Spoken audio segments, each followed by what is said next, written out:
pada pagi hari ini. Ya El Singer, pemain musik dan semua kami yang ada saat ini Tuhan, telah kuasa-Mu menguasai kami sehingga ibadah kami mengalami mujizat, mengalami kemenangan di setiap ibadah yang kami adakan Tuhan Yesus.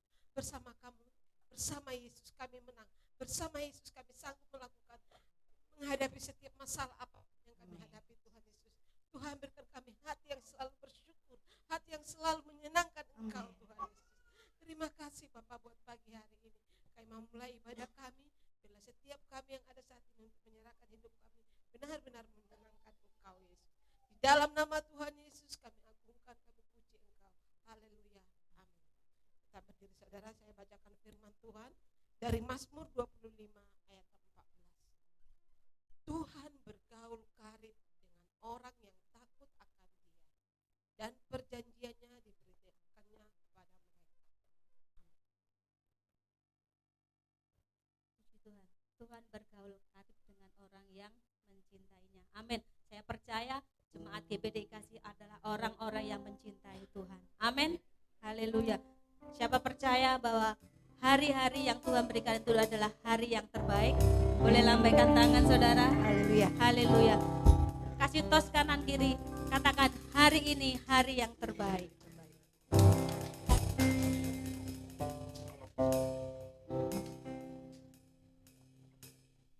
Hidupku ada di tangan-Mu.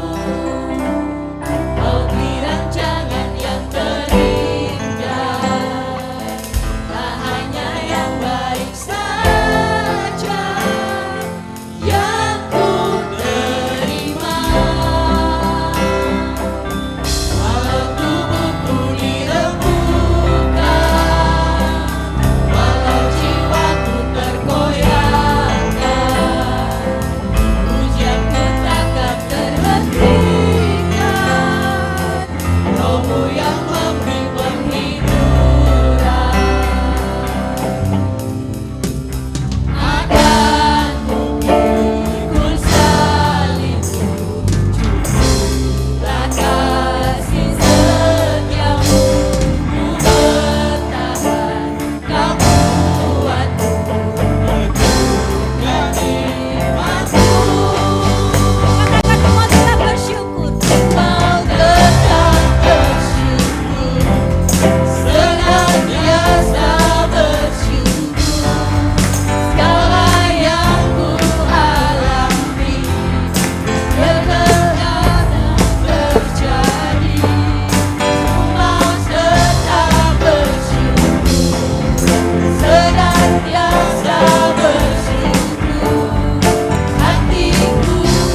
Tuhan memberkati Abraham, Ishak dan Yakub, Allah yang sama yang kita sembah akan memberkati kita seperti memberkati Abraham.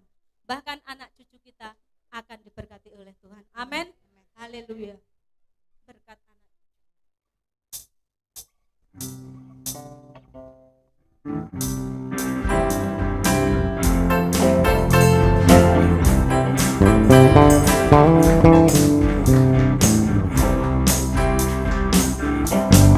Begitu besar kasih Allah pada kita.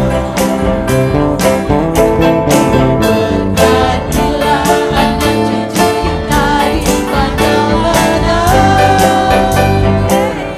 Tuhan mengubah miskin dan menjadi kaya. Merendahkan dan meninggikan juga. Begitu besar kasih Allah pada kita. Amin. Kita berbahagia karena menjadi berkat kita. Haleluya. Anak cucu kita di mana-mana. Tuhan mengubah miskin dan menjadi kaya. Merendahkan dan meninggikan juga.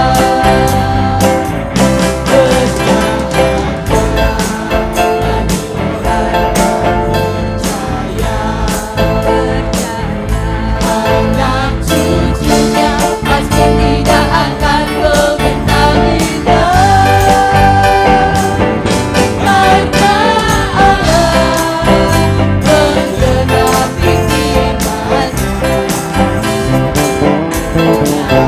Yang mustahil bagi orang percaya. Begitu besar kasih Allah pada kita.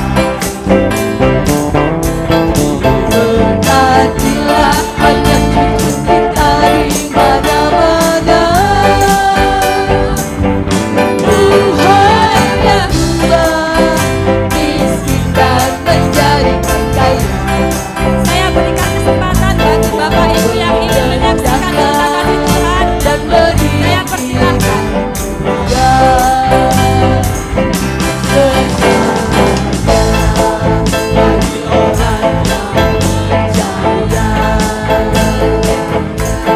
Anak cucunya pasti tidak akan meminta kita. Karena Allah menggenapi firman. Amin.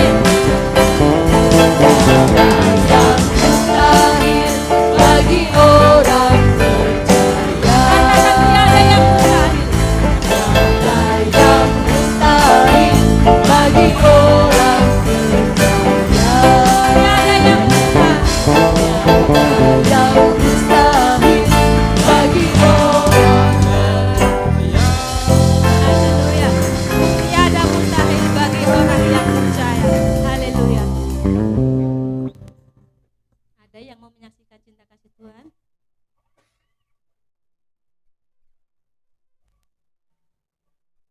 Terima kasih Pak.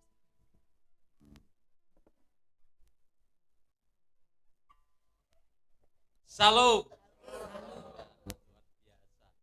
Ya, sebenarnya saya dapat panggilan itu 2 minggu yang lalu. Panggilan apa kira-kira? Panggilan apa kira-kira? Pasti tahu. Bersaksi.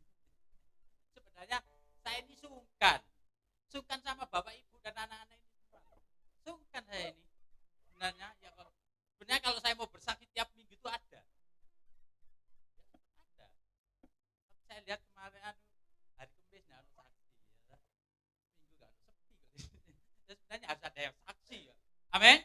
Ini penting Bapak Ibu ya. Jadi kalau kita tidak bersaksi nanti nggak ada pemasukan dari Bapak Gembala ya. Nanti kita terus dikejar terus. Memang hidup ini berat. Saya yakin percaya dengan keberatan ini kalau kita sadar bahwa Tuhan pasti berikan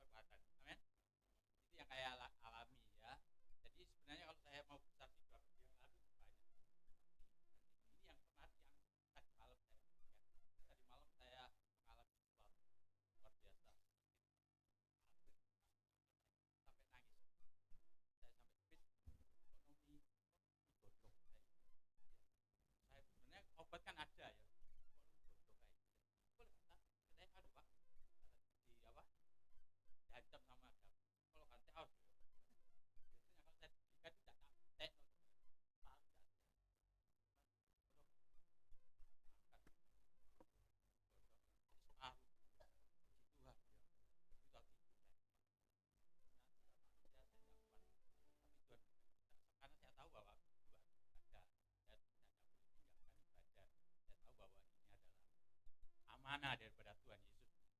6 hari kita sudah dipimpin Tuhan, untuk 1 hari kami belum. Kan gitu ya. Tuhan mulai maki-maki, saya kabur. Rasanya enteng. Ini kekuatan daripada Tuhan.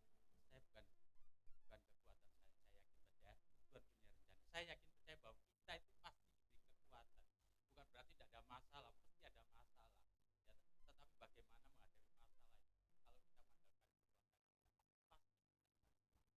Tiada mustahil bagi orang yang percaya. Saya yakin percaya itu karena saya tahu bahwa di saat kita lakukan apa yang Tuhan mau, ya, saya yakin percaya Tuhan pasti jalan. Amen. Contohnya saja kemarin Pak, ini gonang pikir, saya kata, gonang pikir, oh gonang tengah dalam Tuhan, ya puji Tuhan semuanya bisa selesaikan. Meskipun lumayan, tapi Tuhan tetap tolong. Amin. Ini bukan karena semata-mata bukan kekuatan dan ganda, tapi karena Tuhan turut campur tangan. Apapun yang terjadi, saya yakin percaya Tuhan pasti turut campur tangan. Saya yakin percaya bahwa setiap khususnya anak muda inginkan sesuatu yang baru. Amin. Kalau saudara tidak berani melangkah sekarang, kapan lagi? Nah, ini bukan karena saya mulai muda sudah lomba-lomba. Jadi sekarang boleh katakan UN tidak enak. Memang tak berat sekarang itu ya. Apalagi tidak ada anak magang. Saya berikan ucapan Tuhan tetap tolong. Tuhan tak pernah tinggal di dalam kehidupan. Tuhan senantiasa menuntun. Oleh sebab itu, jangan sia-siakan waktu yang akan diberikan Tuhan kita, supaya kita tetap senantiasa mengatakan Tuhan baik adanya. Amin. Biarlah kesaksian kami akan menyanyikan satu pujian kepada anak-anak kami semua, karena ini adalah bagian daripada hidup kami untuk memuji Tuhan dan memuliakan Tuhan. Saya undang semua anak-anak kami semua maju. Tidak tahu nyanyi apa ini aku lagu. Ya, saya tidak persiapan tapi saya ingin nyanyi. Karena saya itu ingin orangnya itu nyanyi.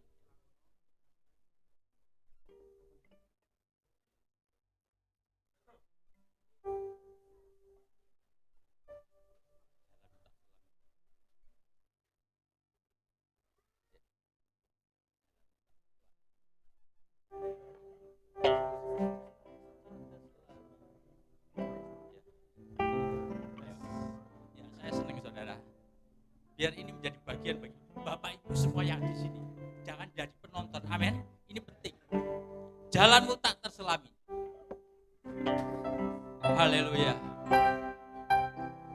Oh, oh, haleluya.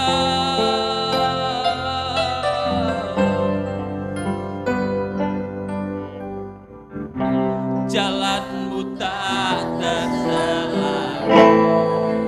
Oh, oleh setiap hati kami. Namun satu hal percaya, ada rencana yang indah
Tuhan senantiasa sempurna dalam kehidupan kita.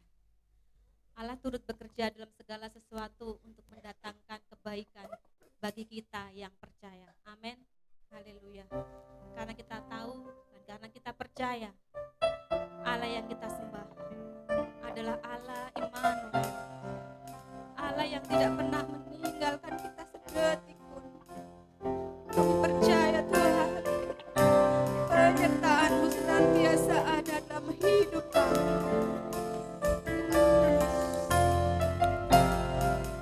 Mari kita datang kepada Bapa kita yang baik. Bapakku datang dan berserah, ku nyatakan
yang senantiasa menyertai kami. Tidak sedetik pun Tuhan Kau meninggalkan kami. Karena Engkau Allah yang setia. Haleluya. Immanuel, Engkau Allah besertaku. Dengan iman kita katakan Immanuel. Immanuel, Immanuel,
Puji nama Tuhan, selamat pagi Bapak Ibu, ada haleluya, ada semangat, ya puji nama Tuhan. Kemarin saya memberikan tema yaitu bangga punya Yesus, dan sekarang saya akan lanjutkan. Tema saya ini bangga punya Yesus di bagian kedua. Nah kira-kira Bapak Ibu masih ingat nggak itu gerakannya bangga punya Yesus? Masih ingat? Masih? Benar ya? Coba kita bangkit berdiri semua. Kalau yang nggak bangga nggak usah gerak. Tuhan Yesus, kameramen, record semua. Ayo, bangga punya Yesus. 1, 2, bangganya bagaimana? Nah, oh ada yang kemarin nggak datang nggak apa-apa, saya ulangi lagi. Bangga punya Yesus. Yesusnya gini, Yesus. Cium dulu. Nah, coba ulang, 1, 2, 3. Bangga punya Yesus. Ya, 1, 2, 3. Ya, puji nama Tuhan. Tos kiri kanan, katakan haleluya. Nah, puji nama Tuhan. Kita buka semua di dalam Kisah Rasul 5. Cukup panjang ayat ini, tetapi saya mau ceritakan, inilah sejarah, fakta bahwa murid-murid Yesus, mereka bangga punya Yesus. Kisah Rasul pasal yang ke-5, ayat yang ke-26. Kemarin saya sudah singgung ini, ada tokoh besar, seorang Sanhedrin dan seorang Farisi, nomor 1, guru besar. Di sini temanya yaitu rasul-rasul di hadapan mahkamah agama, nasihat siapa? Gamaliel. Gamaliel itu adalah gurunya siapa? Paulus. Oke, ayat 26 kita baca. Maka pergilah kepala pengawal serta orang-orangnya ke bait Allah, lalu mengambil kedua rasul itu, tetapi tidak dengan kekerasan, karena mereka takut kalau orang banyak melempari mereka. Ayat 27. Mereka membawa keduanya dan menghadapkan mereka kepada mahkamah agama. Imam besar mulai menanyai mereka. Nah, mahkamah agama ini, imam besar ini masuk dalam jajaran Sanhedrin. Kemarin kita sudah lihat Sanhedrin itu, dia punya berapa? Sanhedrin besar punya berapa? Punya 71 anggota. Sanhedrin kecil punya 23 anggota. Nah ini kemungkinan besar, pastilah ini di Sanhedrin besar karena ini di pusat, ya di Yerusalem, di Bait Suci ada 71 anggota. Ini pimpinan-pimpinan yang luar biasa karena pada zaman itu mahkamah agama ini menjadi satu hal yang punya nilai jabatan sangat tinggi di situ. Terus kita baca ayat 28, katanya, dengan keras kami melarang kamu mengajar dalam nama itu. Siapa nama itu? Nama Yesus. Namun ternyata kamu telah memenuhi Yerusalem dengan ajaranmu dan kamu hendak menanggungkan darah orang itu kepada kami. Ayat 29 Bapak Ibu baca.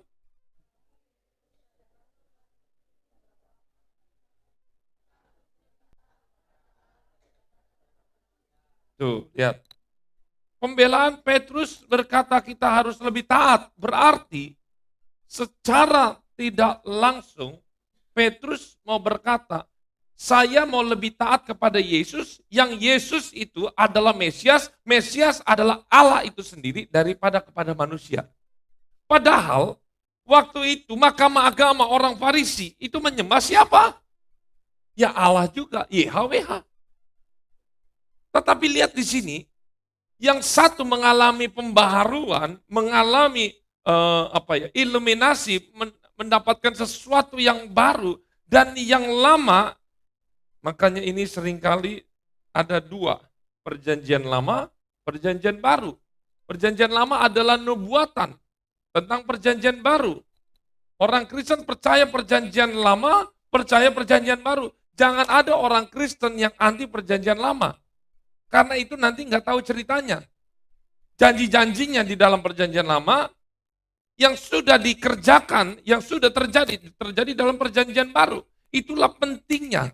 Seperti ini ya, sepasang sepatu itu nggak bisa dipisah. Jadi nggak boleh ada orang, oh saya lebih suka perjanjian baru, nggak usahlah perjanjian lama. Wah ini nggak bisa.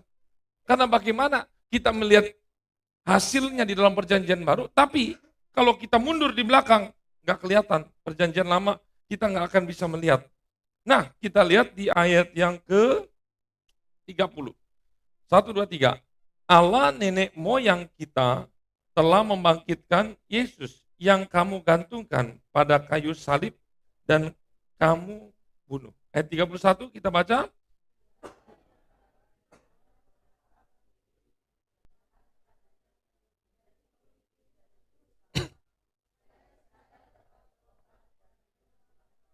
Nah, itu tujuan Yesus datang ke dunia ya. Ayat 32, dan kami adalah saksi dari segala sesuatu itu. Ada berapakah saksi ketika Yesus bangkit sih? Bangkit, tapi dia itu naik ke surga. Ada berapa kira-kira? Ada yang tahu nggak? Kurang lebih berapa saksi yang melihat Yesus naik ke surga? Kurang lebih sekitar ada 500 orang yang melihat Yesus naik ke surga. Oh banyak itu ya, nggak ada di dalam Injil kalau nggak salah, itu di dalam perjanjian baru, saya lupa, nanti mungkin bisa dicari itu. Tetapi saya mau katakan Bapak Ibu, Yesus itu punya murid inti, berapa murid intinya yang menjadi lagu? Simon, Petrus, ada berapa semuanya? 12. Tetapi ada juga murid Yesus yang bukan inti, tetapi mereka adalah selalu menjadi bagian di dalam perjalanan Yesus. Waktu Yesus mengutus murid-murid, itu berdua-berdua, tapi ada 2 cerita. Yesus juga mengatakan ada 12 murid, ada yang namanya 70 murid. Jadi kalau di total 70 tambah 12, total ada 82 murid. Yang 70 juga sama, nggak kalah hebatnya. Karena memang yang 12 ini ditetapkan untuk menjadi rasul. Kenapa rasul harus 12? Nggak boleh 10, nggak boleh 11. Karena ini mewakili apa? Suku bangsa Israel. Dan 70 ini, coba kalau kita tes. Siapakah nih? Matius, Markus, Lukas, Yohanes. Siapakah yang murid inti Yesus?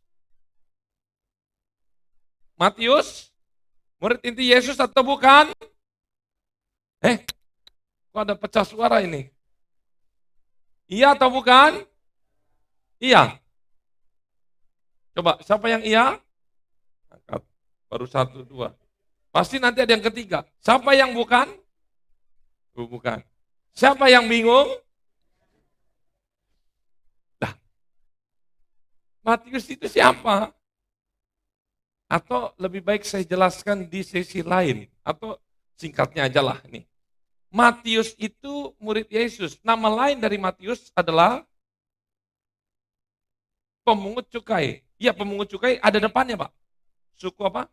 Lewi. Lewi, si pemungut cukai, atau Matius. Betul, itu 12 murid. Saya mau tanya, Markus murid Yesus? Hah? Murid Yesus bukan? Hah? Loh, kok dia yang nulis loh? Hah? Murid inti yang 12 bukan? Bukan, ada iya. Coba nyanyi dulu. 1, 2, 3. Simon, Petrus, Markus. Nah kan Markus. Kok ono Markus iku? Coba, Simon, Petrus. Anak-anak.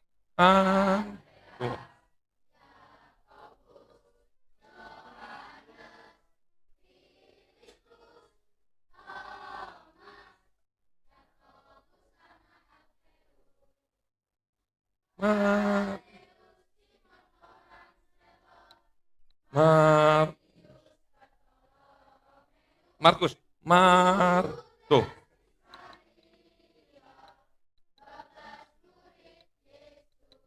Markus ada? Nggak ada. Duh, bagaimana ini?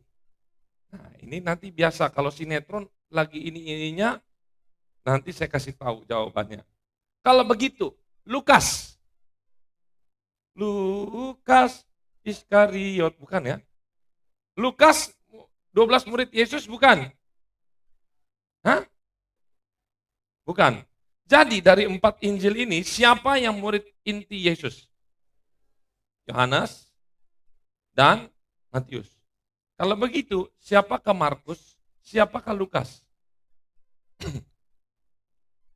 Mereka adalah termasuk di dalam 70 murid yang selalu mengikuti Yesus. Salah satunya juga adalah Kleopas.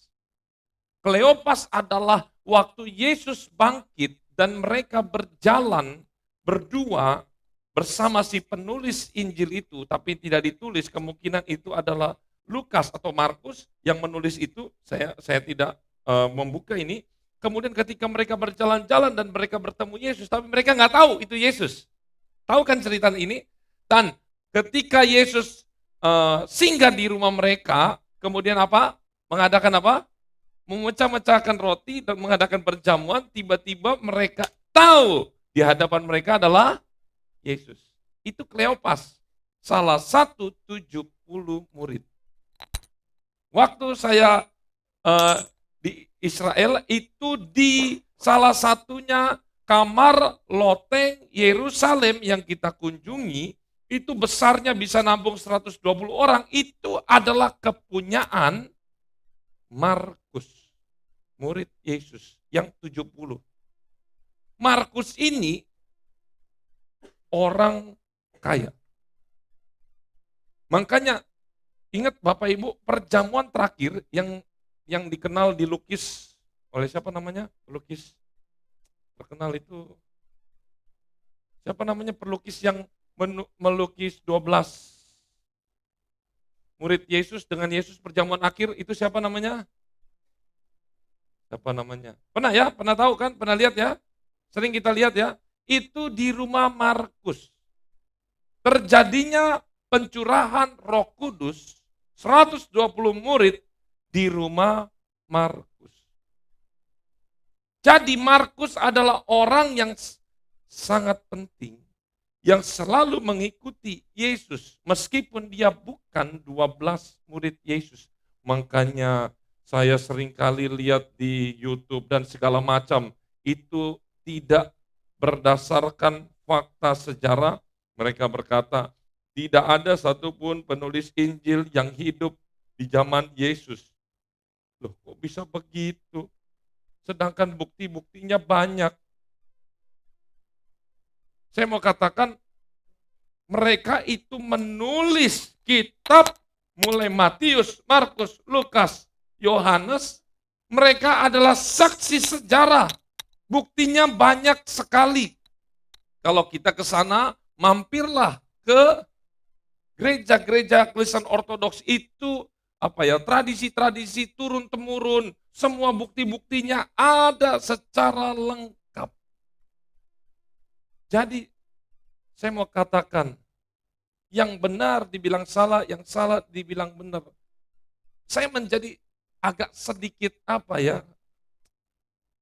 lucu melihat mereka menyatakan bahwa penulis-penulis di dalam Alkitab, termasuk salah satunya adalah Perjanjian Baru, itu bukan hidup sejaman. Dan itu Matius-Matius yang lain, bukan Matius murid Yesus. Markus-Markus lain, bukan Markus 70 murid. Lukas-Lukas yang lain, bukan 70 murid. Yohanes-Yohanes yang lain, bukan 12 murid. Wah, ini suatu fitnahan yang sangat kejam. Saya mau tanya sama Bapak Ibu, kita tahu dari mana Markus atau Lukas adalah penulis Injil Markus. Lukas adalah penulis Injil Lukas. Sedangkan di dalam setiap Injil mereka tidak menulis, ini tulisan saya. Coba kita cek. Nggak ada, kita lihat Matius, nggak ada. Matius, saya telah menulis ini. Markus, saya telah menulis ini. Tapi kenapa sekarang hari ini muncul ada Matius, Markus, Lukas, Yohanes? Siapakah yang menulis ini? Betulkah yang menulis mereka? Kalau begitu buktinya mana? Saya mau katakan semua buktinya itu adalah dari Kristen mula-mula.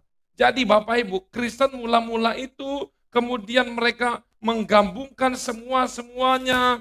Yang tulisan Markus, memang Markus tidak menuliskan. Tetapi jemaat-jemaat yang dipimpin Markus itu yang sekarang masih terpelihara meskipun nggak besar-besar amat, itulah gereja Kristen Ortodoks.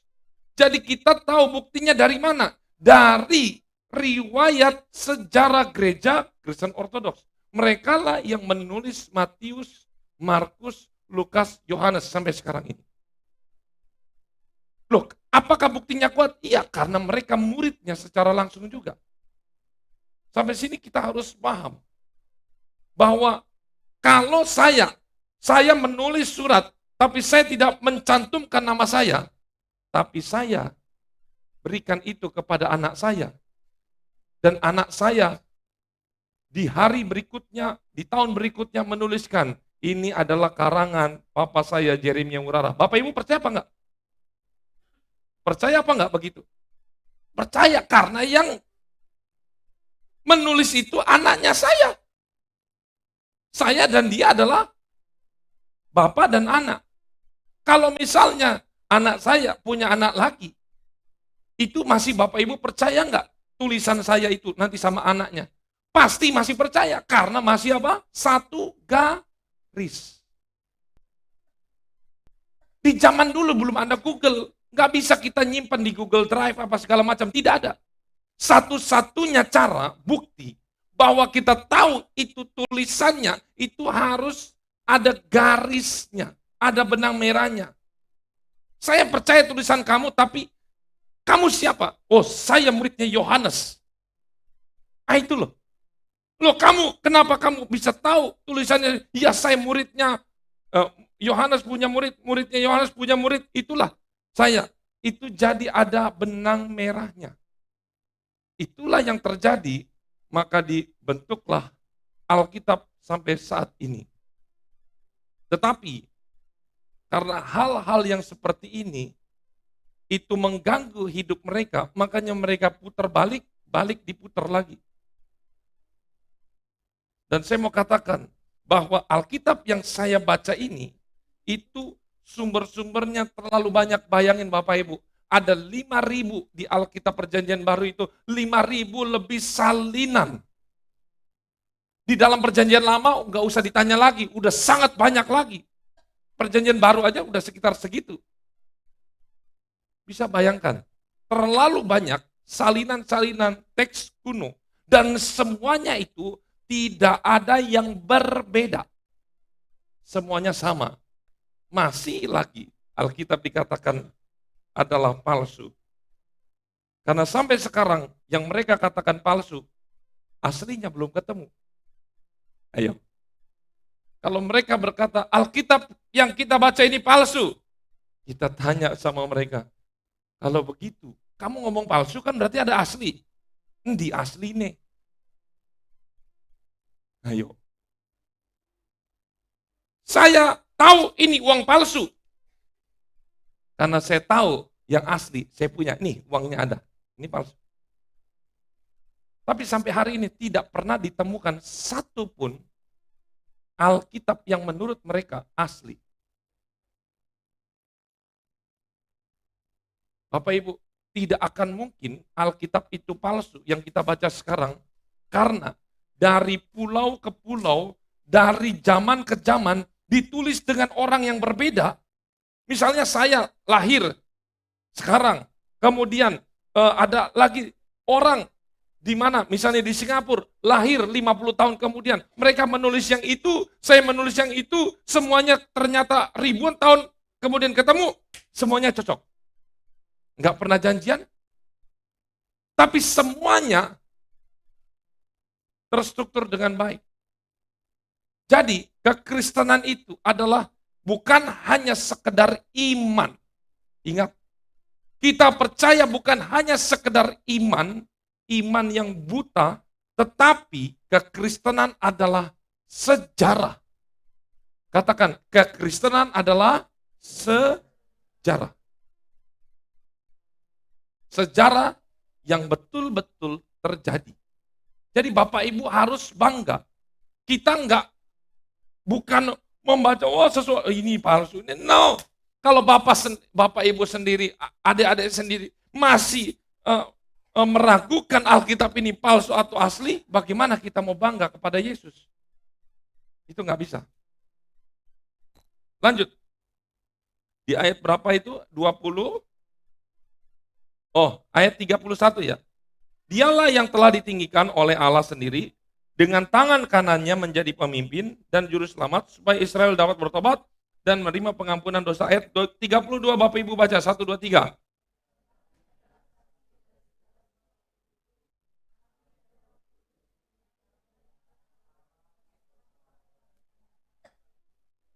Mendengar perkataan itu, sangatlah tertusuk hati mereka, dan mereka bermaksud membunuh rasul-rasul itu. Ayat 34.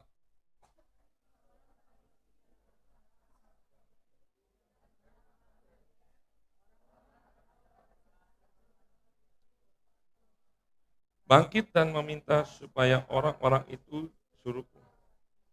Sesudah itu, ia berkata kepada sidang, hai orang-orang Israel, pertimbangkanlah baik-baik apa yang hendak kamu perbuat terhadap orang-orang ini. 36, sebab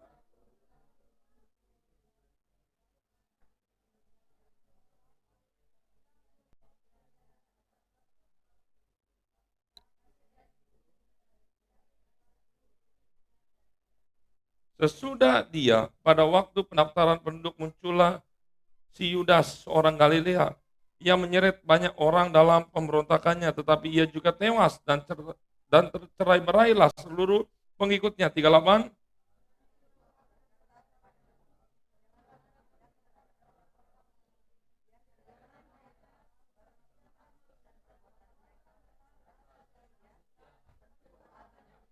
Tetapi kalau berasal dari Allah, kamu tidak akan dapat melenyapkan orang-orang ini.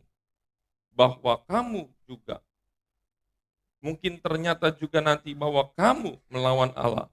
Nasihat itu diterima. Ini ditulis kira-kira 2000 tahun lalu. Dan kekristenan sampai hari ini tetap bertahan. Gamaliel, dia peka.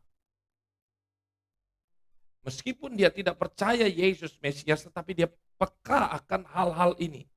Dia punya karakter yang baik, dia menguji segala sesuatunya. Tidak mau mengatakan itu sesat ataupun itu benar, tetapi dia mau melihat buahnya bagaimana.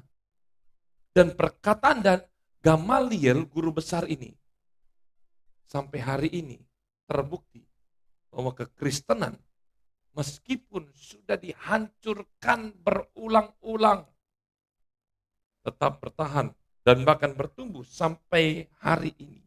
Ayat 40, mereka memanggil rasul-rasul itu lalu menyesa mereka. Menyesa ini memukul ya, kira-kira mungkin 39 kali. Dan melarang mereka mengajar dalam nama Yesus. Sesudah itu mereka dilepaskan. Nah ini Bapak Ibu, ayat 41.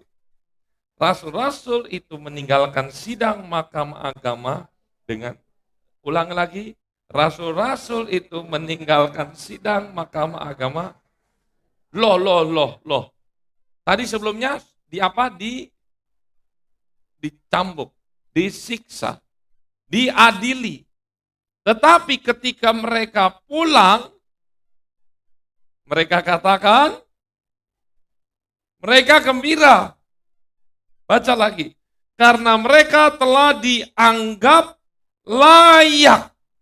Waduh, kalau misalnya ada seseorang, udah kamu gantiin saya ya, atau kamu jadi anaknya saya, atau kamu saya angkat jadi ajudan saya.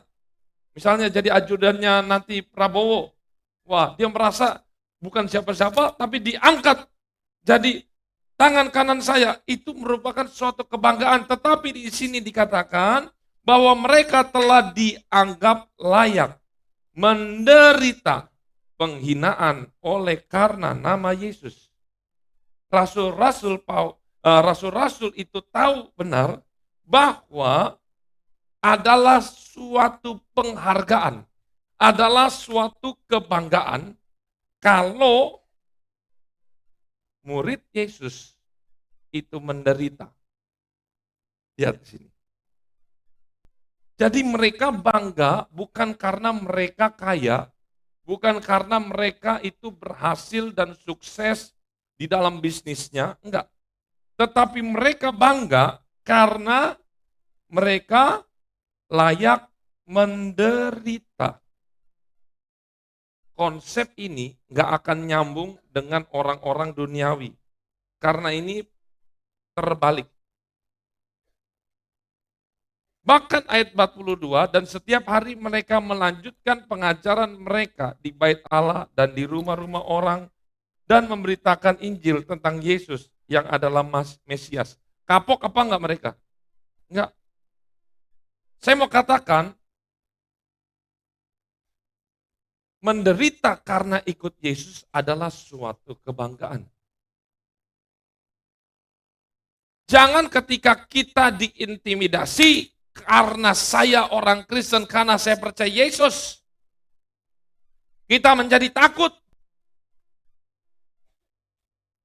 Mereka tidak takut, mereka tidak minder.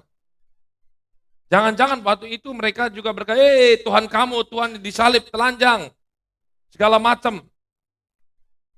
Mereka nggak minder.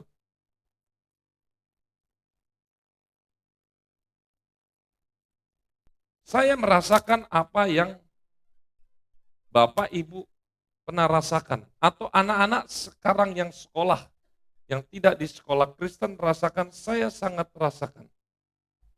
Karena setiap hari itulah makanan saya sehari-hari. Menekan, menyudutkan Tuhan Yesus. Tetapi waktu kecil itu saya masih belum mengerti. Saya mengatakan, aduh kok gak habis-habisnya nih. Terus saja dibully terus. Bukan hanya murid, guru-guru pun ikut terlibat di dalamnya. Tetapi ketika besar, ketika saya mengerti tentang firman Tuhan, justru itulah yang menjadi kebanggaan saya. Bapak Ibu kalau misalnya mati, Bapak Ibu berkata sama Tuhan, Tuhan saya punya mobil, saya punya rumah, itu nggak dianggap. Justru sesuatu yang berharga kita bawa ke dalam tangan Tuhan adalah penderitaan karena ikut Yesus. Cuman satu itu. Upah yang akan menjadi nilai lebih. Sekali lagi, upah yang akan menjadi nilai lebih di dalam kerajaan surga cuma satu. Penderitaan karena Yesus. Ingat ya, bukan karena salah sendiri. Tapi karena ikut Yesus, kita menderita, itu jadi tabungan kita. Coba kita buka di dalam Filipi 1 ayat 29. Filipi 1.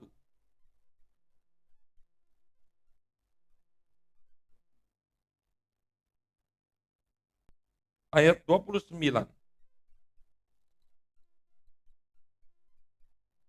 Di sana dikatakan bagaimana, kita baca semua. Sebab pada kamu dikaruniakan bukan saja untuk percaya kepada Kristus, melainkan juga untuk menderita. Tuh lihat. Kita dikaruniakan oleh Tuhan bukan hanya saya percaya Yesus selamat. Saya percaya Yesus masuk surga. Betul, itu dikaruniakan hadiah. Tetapi ada hadiah lain yang Tuhan akan kasih kepada kita, yaitu hadiahnya adalah menderita. Katakan menderita. Ingat, menderita ini bukan berarti kita gak bisa makan karena kita gak kerja. Berarti itu namanya orang males. Bukan berarti kita cari gara-gara. Saya datang ke pasar Wadung Asri, terus saya bawa toa, saya bilang, Bapak Ibu sekalian percaya kepada Yesus. Itu namanya saya sedang bunuh diri. Ada loh anak STT begitu. Karena sakit menggebu-gebunya, dia ke pasar. Di Batu ada sekolah Alkitab. Itu namanya mengurangi hidup dan dia tidak punya hikmat. Bukan begitu caranya. Ya, jangan nanti ikut menderita, nanti kita datang ke pasar, waduh, ya kita keluar di sana. Itu tidak boleh seperti itu. Ingat, menderita itu adalah karunia. Ulangi kata-kata saya, menderita adalah, mungkin banyak orang masih bingung, kenapa sih menderita adalah karunia? Bukankah karunia itu adalah sesuatu hadiah? Betul. Karena tadi ingat saya bilang, yang akan kita bawa ke dalam surga adalah apa? Yang bisa ditukarkan apa? Menderita. Penderitaan ini Bapak Ibu termasuk di dalamnya bukan hanya selalu kita dibully oleh teman, dibully oleh keluarga. Ingat, menderita karena ikut Yesus itu karena kita tetap memancarkan terang dunia. Karena kita tetap memberikan garam. Yang paling terkecil aja, menderita ikut Yesus adalah ketika kita menikah. Kemudian pasangan hidup kita, hidupnya tidak seperti Yesus. Perhatikan ini baik-baik. Hidupnya tidak seperti Yesus. Entah suaminya itu suka maki-maki, hidupnya enggak beres. Tetapi sang istri, dia menderita karena dia tetap berpegang kepada firman Tuhan. Meskipun suaminya bahkan sampai seumur hidup itu tidak mau mendengarkan nasihat, tidak mau berubah sampai mati, itu namanya dia tetap dikategorikan menderita demi Yesus. Beda lagi kalau misalnya istrinya melawan dalam arti apa? Wah, memang suaminya lagi tidur enak-enak, dia langsung marah-marah, dia lawan. Nah ini berarti kesalahan dari istri tersebut. Tetapi kalau semuanya berhubungan dengan firman Tuhan dan seorang istri itu, ingat ya, dia doakan suaminya, dia doakan anak-anaknya, tapi masih, anak-anaknya ini masih nggak benar, dia doakan keluarganya, itu berarti dia itu menderita karena ikut Yesus. Kebalikannya, suami juga jangan pikir tidak menderita di dalam keluarga. Dia lihat kelakuan istrinya, begini banget, udah dinasihatin, dia bayangin seumur hidup tetap dia berpegang kepada firman Tuhan. Bahkan sampai seumur hidupnya ketika pasangannya dia tidak berubah-berubah, itu dikategorikan suami menderita karena ikut Yesus. Ketika ada suami istri, lihat anak-anaknya, udah dinasehati apa semua segala macam, dia tidak hidup turut dengan firman Tuhan, sehingga bapak ibunya capek nggak? Menderita nggak? Pikiran nggak? Pikiran kan? Menderita nggak? Termasuk kategori menderita. Jadi nggak usah jauh-jauh dulu. Di rumah tangga aja kita sudah bisa dikategorikan menderita ikut Yesus. Ingat ya, bukan karena kesalahan sendiri. Tetapi karena kita tetap berpegang teguh kepada firman Tuhan. Baru dari dalam rumah, menderita itu keluar. Kemana? Ke tetangga. Nah, ke tetangga ini dikucilkan. Karena kita Kristen dikucilkan. Karena kita Kristen nggak dapat jatah tahunan. Mungkin ada bagi-bagi apa, semua segala macam. Ya, misalnya mereka bagi-bagi sapi, kambing. Ya udah kita buat bagi-bagi babi nanti Natal.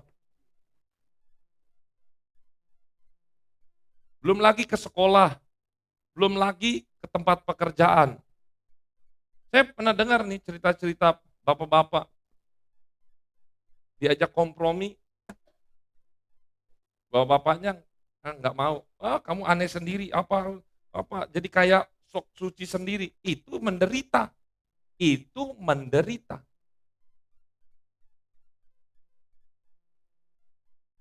Diajak kerjasama untuk dapat keuntungan, tapi itu adalah sesuatu kejahatan, suatu dosa, ditolak. Itu menderita. Semua yang kita lakukan itu menderita.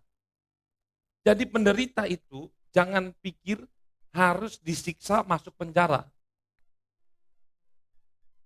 Coba kita pikir. Kalau kita di dalam kehidupan sehari-hari mengalami seperti yang saya bilang, saya mau katakan berbahagia. Coba katakan kiri kananmu berbahagia. Karena itu adalah upah yang akan kita tukarkan di dalam kerajaan surga. Ingat, menderita itu adalah karu 1 Petrus 2. Sudah mulai ada yang 5 watt, Bapak Ibu tetap melotot. Karena mendengarkan firman Tuhan menderita. Kalau perlu nanti minggu depan saya ambil tusuk gigi ya, bagi 2 diganjal sini.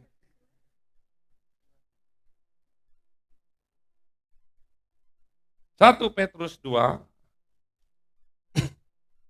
nggak apa-apa Bapak Ibu, mendengarkan firman Tuhan menderita memang. Ayat 19. 1, 2, 3. Sebab adalah kasih karunia jika seorang, karena sadar akan kehendak Allah menanggung penderitaan yang tidak harus ia tanggung. Tuh lihat. Adalah kasih karu. Tuh lihat. Sebab, ayat 20. Dapatkah disebut puji-pujian jika kamu menderita pukulan karena kamu berbuat dosa? Ya enggak dong. Tetapi, jika kamu berbuat baik, dan karena itu kamu harus menderita, maka itu adalah, ayo siapa yang sudah berbuat baik, tetapi masih, saya percuma saya berbuat baik. Percuma saya itu baik sama orang, apapun yang saya lakukan, tapi tetap hasilnya nol. Siapa bilang? Katakan kiri kanan. Siapa bilang? Tepuk, siapa bilang? Ada upahnya bro, sis. Ojo. Jadi percuma om jadi saya doakan pasangan saya ini gak berubah-berubah. Siapa bilang? Siapa? Karena kalaupun nanti tidak berubah, itu kan suatu penderitaan. Inilah yang akan menjadi upah. Nanti di hadapan surga. Apa kamu upahnya? Ini Tuhan, saya doakan Tuhan. Oh, kamu sudah menderita ya. Udah, masuk tipe 95. Kenapa Tuhan tipe 95 Tuhan? Ya, udah. Itu lanjut. Berikutnya.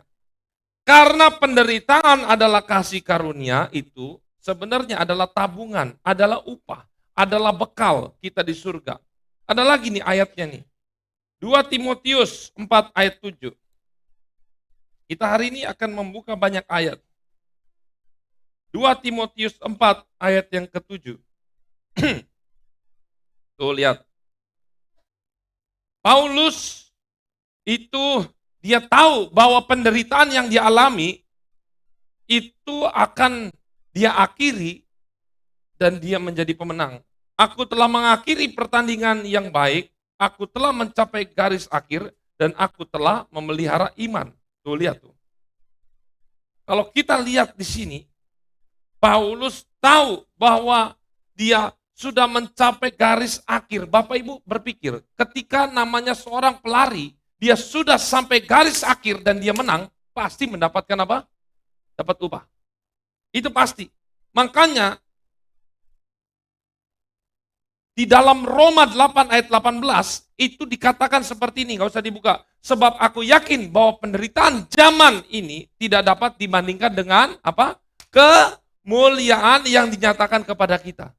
Jadi apapun penderitaan yang terjadi hari ini ataupun besok itu tidak sebanding dengan apa yang nanti Tuhan berikan kepada kita. Bapak Ibu mungkin apa sih hadiahnya? Saya mau kasih tahu, ini belum baju. Ini kita baru bahas mahkota, belum bahas rumah, baru tidak bahas rumah, tidak bahas baju, tapi ini kita bahasanya mahkota aja. Nanti kita akan tukarkan tiket penderitaan kita, itu sebenarnya di dalam Alkitab itu ada 7 atau ada 8. Tetapi kita lihat aja 5 mahkota yang akan kita dapatkan. Ingat ya, kita nggak ngedapat semua mahkota. Tapi bisa jadi semuanya bisa, tergantung. Coba yang pertama, mahkota yang akan kita dapat ketika nanti kita di dalam surga, bukan istri ya, bukan mahkota dapat 10 bidadari yang ibu-ibu dapat 10 bidadara, bukan. Bukan mahkota, bukan itu. Ini mahkota beneran, mahkota. 2 Timotius 4 ayat yang ke-8. Nah ini. Baca semua, 1, 2, 3.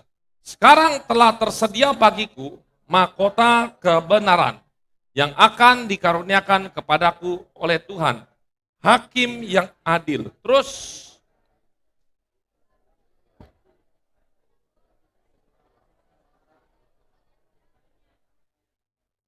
di sini dikatakan apa? Mahkota yang pertama, mahkota kebenaran. Berarti ketika dia mendapatkan mahkota kebenaran, berarti dalam hidupnya dia selalu salah menurut orang lain. Sesat kamu gak benar, hidup kamu begini. Dia diadili, pokoknya segala macam bentuk rupa ketidakadilan itu datang ke dalam dirinya. Atau mertua, atau orang tua, atau keluarga, atau tetangga, wah kamu ini begini, harusnya kamu bertobat aja, udah, insaf, apa segala macam. Kita tetap tidak, kita berkata, saya nggak berbuat salah, tapi dianggap salah. Dan kita terus bertahan, sampai pada akhirnya, Bapak Ibu, akan mendapatkan mahkota kebenaran. Nanti saya tes minggu depan, ada 5 mahkota harus hafal semua. Dihafal dulu, baru kita akan dapat, ya kan? Harus hafal dulu. Yang kedua, Yakobus 1 ayat 12. Yakobus 1 ayat 12. Yakobus ini adalah siapanya Yesus? Siapa Yesus? Adiknya Yesus. Yakobus 1 ayat 12.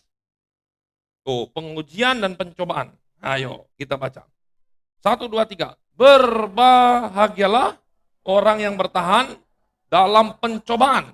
Sebab apabila ia sudah tahan uji, ia akan menerima mahkota kehidupan yang dijanjikan Allah kepada barang siapa mengasihi dia. Berarti siapa yang memperoleh mahkota kehidupan? Orang-orang yang apa? Yang tahan uji dalam pencobaan. Ada yang berkata, saya ingat pemuda remaja, Om, kenapa ya semakin dekat dengan Tuhan, semakin banyak pencobaan.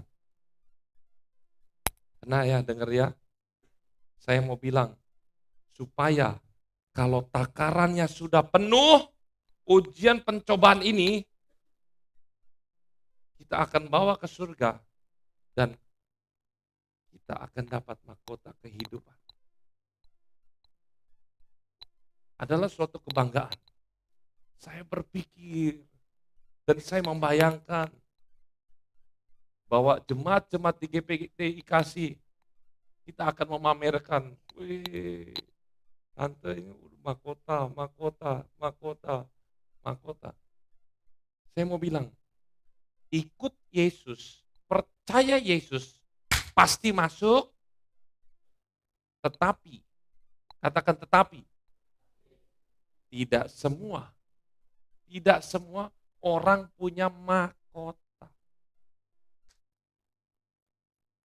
Jadi kalau betul yang Yesus katakan, kalau kamu percaya kepadaku, kamu akan selamat, kamu akan masuk surga, betul. Tapi itu baru polos. Kalau misalnya nasi goreng, baru dikasih kecap. Tok. Saus, garam, udah.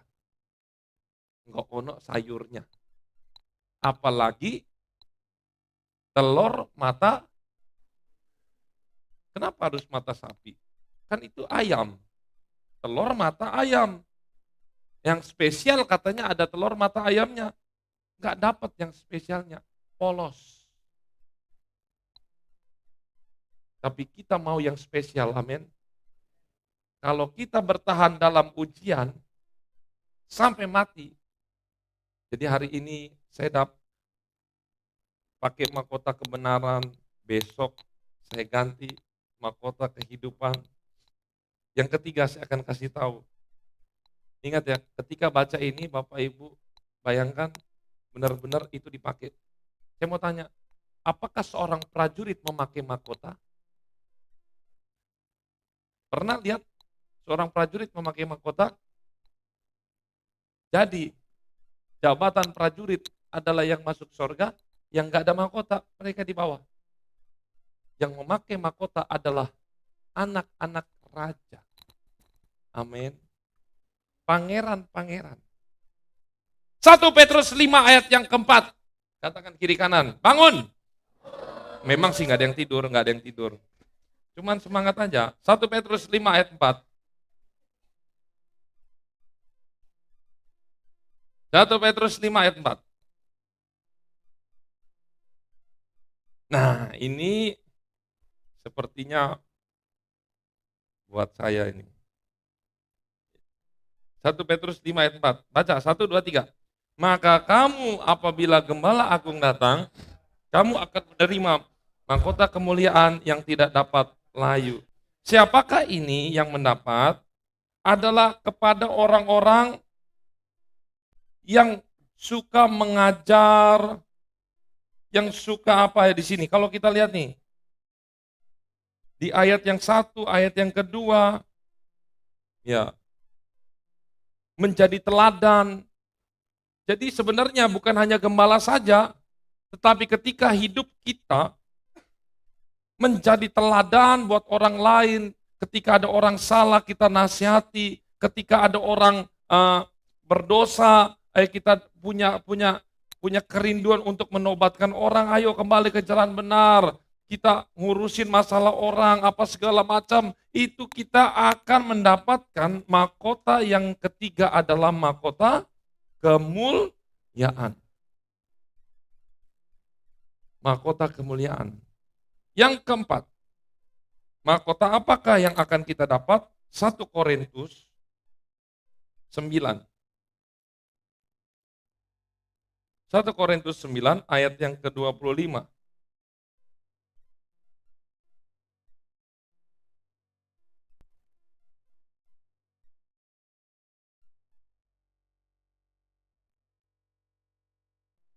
Ini bisa dilihat di dalam bahasa aslinya atau dalam terjemahan lain.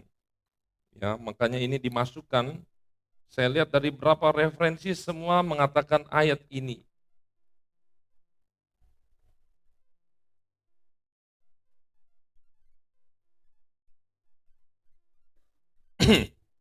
Satu, dua, tiga. Tiap-tiap mengambil bagian dalam pertandingan, menguasai dirinya dalam segala hal. Mereka berbuat demikian untuk memperoleh suatu mahkota yang fana. Tapi kita untuk memperoleh suatu mahkota yang abadi. Nah, lihat ada mahkota abadi di sini. Siapakah yang memperoleh mahkota abadi? Jelas di atasnya yang turut mengambil dalam pertandingan yang bisa menguasai diri. Kalau atlet menguasai diri dari makanan, ya, menguasai diri dari apa hiburan-hiburan, tetapi kalau dilihat di sini, mereka itu menguasai, kalau orang-orang Kristen kira-kira apa tuh yang hubungannya dengan menguasai diri? Di bagian terakhir. Ada nyanyiannya tuh. Menguasai diri. Kasih, sukacita, damai sejahtera, sabaran, kebaikan, kelemah lembutan, dan penguasa. Nah ini, penguasaan diri. Tidak gampang emosi.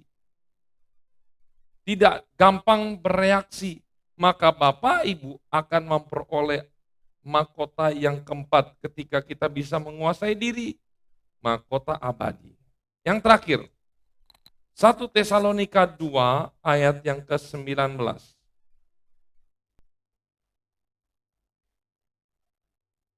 1 Tesalonika 2 ayat yang ke-19.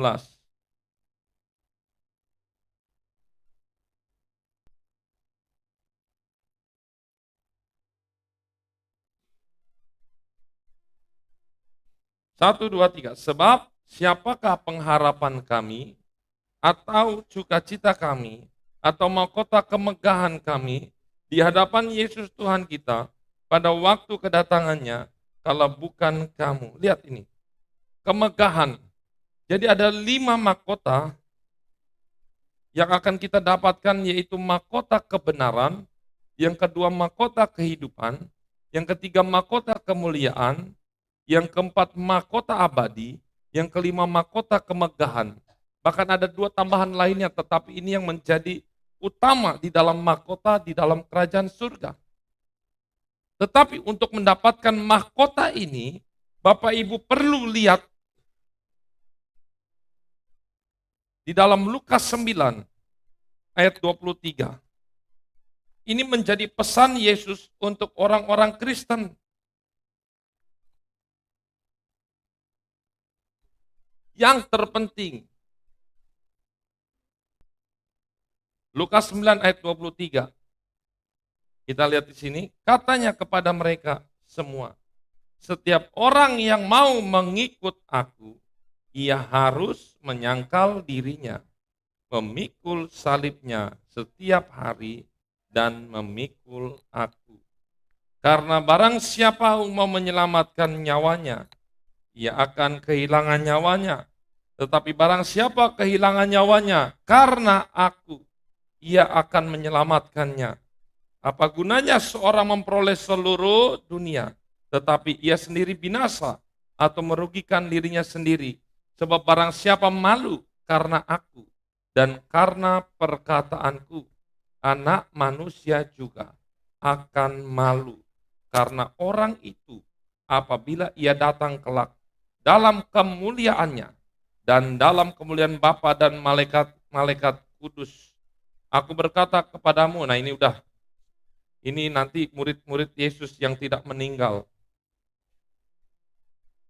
Lihat di sini, Yesus berpesan, ketika kita menderita dan kita tidak malu, malu lawan katanya adalah dia justru kamu bangga punya Yesus.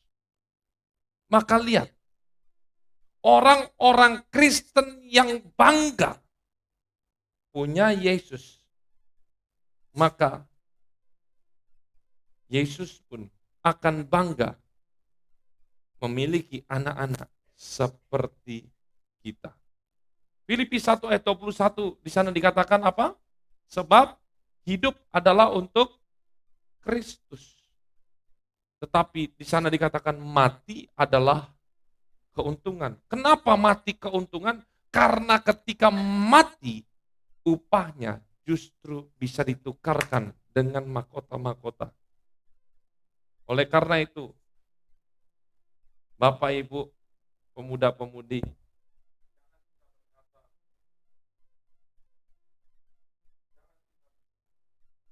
jangan kita berkata, saya sudah menderita, ikut menjadi anak Tuhan itu semakin hari semakin menderita. Ingat, segala sesuatu yang kita kerjakan tidak akan menjadi apa? Sia-sia. Ingat, Yesus tidak pernah berhutang. Sekali lagi, Yesus tidak pernah berhutang. Tuhan Yesus memberkati kita semua. Kita akan nyanyikan satu pujian. Saya serahkan Ibu Gembala.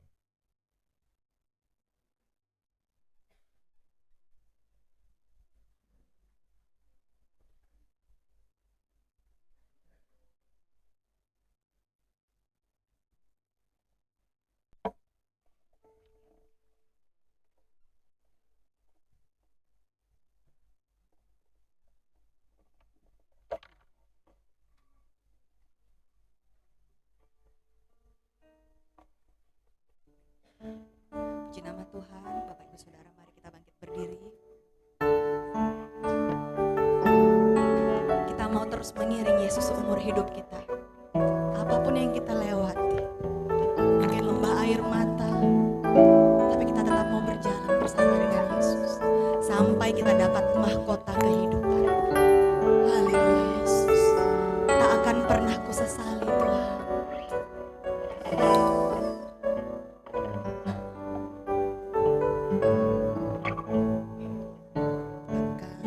Pernah ku sesali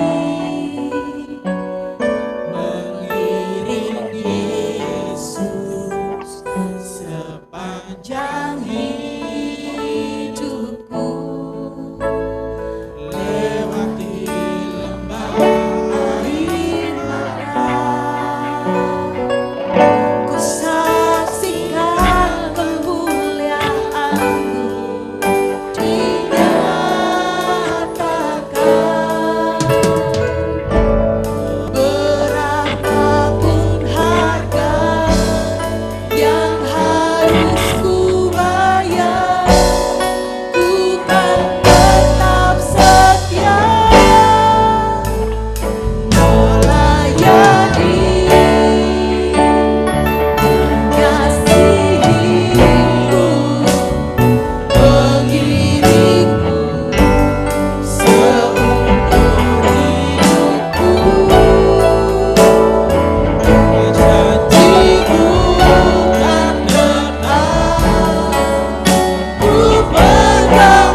Firman-Mu menguatkan kami siang hari ini Bapa.